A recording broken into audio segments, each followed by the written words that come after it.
ఇంటికి పెద్ద తండ్రి, అలాంటి తండ్రి సరిగ్గా లేకుంటే ఆ కుటుంబం చిన్నభిన్నంగా మారుతోంది.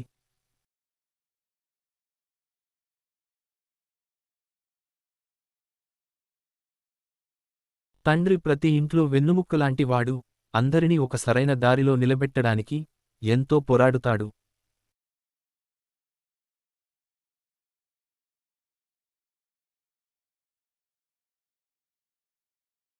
నాన్న బాధ్యతగా ఉండకపోతే పిల్లలకు ఎవరు మంచి మార్గంలో నడిపిస్తారు?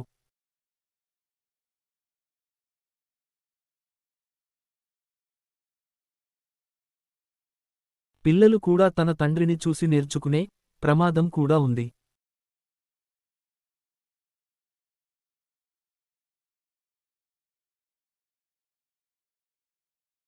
పిల్లలు చెడిపోయే అవకాశం ఎక్కువగా ఉంటుంది.